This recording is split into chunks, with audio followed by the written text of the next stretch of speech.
আসসালামু আলাইকুম everyone, welcome back to Ishan's mom happiness channel. আজ আমি একটা নিরামিষ সবজি রেসিপি শেয়ার করছি, যেটা থাকলে নিরামিষ দিনে আর কিচ্ছু লাগবে না, শুধু এটা দিয়েই সমস্ত ভাত খাওয়া হয়ে যাবে। আর কাউকে যদি আপনি না বলেন এটা কি সবজি রান্না করেছেন, সে কিন্তু খেয়ে মোটেই বলতে পারবে না এটা কি সবজি। আর যারা এই সবজিটা কোনো দিন খায় না তারাও চেয়ে চেয়ে খাবে এইভাবে রান্না করলে। ভীষণ কম সময়ে একদম সহজে একদম অল্প উপকরণ দিয়ে এই রেসিপিটা রেডি হয়ে যায়, আর এটার স্বাদ হয় দুর্দান্ত। গরম ভাতে তো এটা অসাধারণ লাগে, গরম রুটির সাথে খেলেও কিন্তু ভীষণ ভালো লাগে এই সবজিটা। নিরামিষ দিনে আপনারা এইভাবে এই সবজিটাকে বানিয়ে নিতে পারেন। আমি দেখুন এই সবজিটা দিয়ে সমস্ত ভাত খেয়ে ফেললাম। আর নিরামিষ দিন ছাড়া অন্য দিনেও বানালে কিন্তু মাছ মাংস পেলে এটাই খেতে ইচ্ছা করবে। ভীষণ তৃপ্তি করে খাওয়া হয়ে গেল। এরপর রেসিপিতে চলে যাই। তো পেঁপে নিয়েছি, আজকে আমি পেঁপে দিয়েই রেসিপিটা বানাবো।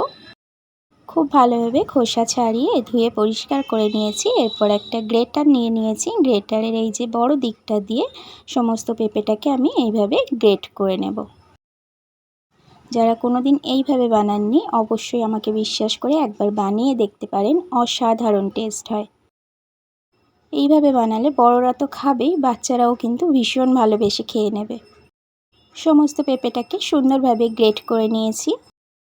এরপর রান্নাতে চলে এসেছি, একটা কড়াই বসিয়ে দিয়েছি। কড়াইটা খুব ভালোভাবে গরম হয়ে গেলে এখানে আমি সরিষার তেল দিয়ে দিলাম 3 থেকে 4 টিস্পুন। আর এখানে কালো জিরা ফোড়নে দিলাম, কয়েকটা শুকনো লঙ্কা এইভাবে টুকরো টুকরো করে দিয়ে নিয়েছি।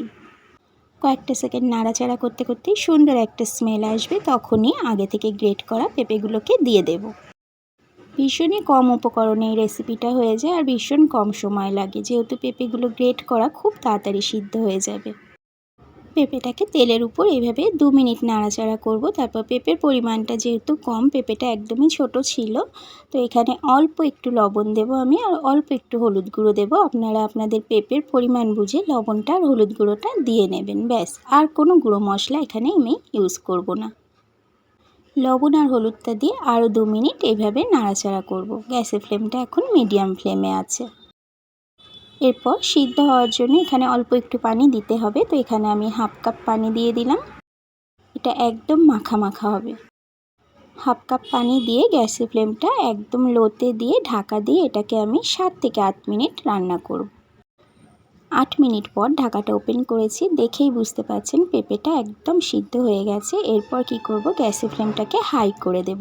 হাই করে দিয়ে এটা শুকনো শুকনো করে নেব। তার আগে কয়েকটা কাঁচা লঙ্কা এইভাবে দুটো করে টুকরো করে নিয়েছি, মাঝখান থেকে সেটাকে দিয়ে দিলাম। এরপর হাই ফ্লেমে এটাকে 2 মিনিট এইভাবে নাড়াচাড়া করে নিলেই সমস্ত পানিটা শুকিয়ে যাবে, আর এটা একদম মাখা মাখা হয়ে যাবে। আমি এটা খাওয়ার পরই ভয়েস দিচ্ছি, মানে এতটা টেস্ট হয়েছে, একদিন না বানালে আপনারা বুঝতে পারবেন না। আর নিরামিষ তরকারিতে একটু চিনি না দিলে ভালো লাগে না, কয়েকটা দানা চিনি দিয়ে দিলাম। এইটুকু চিনিতে তরকারিটা মিষ্টি হবে না, কিন্তু দারুণ টেস্ট হবে খেতে। আর যেহেতু এখানে কাঁচা লঙ্কা শুকনো লঙ্কা বেশ অনেকটা দিয়েছি, চিনিটা দেওয়ার জন্য টেস্টের ব্যালেন্সটাও ঠিকঠাক এসে যাবে। গ্যাসের ফ্লেম অফ করে দিয়েছি, এটা একদম শুকনো শুকনো হয়ে গেছে। 5 মিনিট রেস্টে রেখে সার্ভ করে নিচ্ছি। আমার চ্যানেলে না কাঁচা পেঁপের চাটনি রেসিপি দেওয়া আছে, ওটা খেতেও ভীষণ ভালো হয়। এন্ড স্ক্রিনে আমি ওটা দিয়ে দেবো, ওখানে ক্লিক করে নিলে কাঁচা পেঁপের চাটনিটাও আপনারা দেখে নিতে পারবেন রেসিপিটা। আর আজকের এই রেসিপিটা কেমন লাগলো অবশ্যই একটা কমেন্টে জানাবেন কিন্তু। আর আমার নেক্সট রেসিপির আপডেট পেতে আমার চ্যানেলটাকে সাবস্ক্রাইব করে রেখে পাশে থাকা বেল আইকনটা প্রেস করে রাখতে পারেন। এতে করে যখনই ভিডিও আপলোড করব আপনার কাছে সাথে সাথে নোটিফিকেশান পৌঁছে যাবে। আর আমি সাধারণত এইরকম সহজ সাধারণ রেসিপি শেয়ার করে থাকি আমার চ্যানেলে। Thank you so much for watching my video. Allah bless all of you.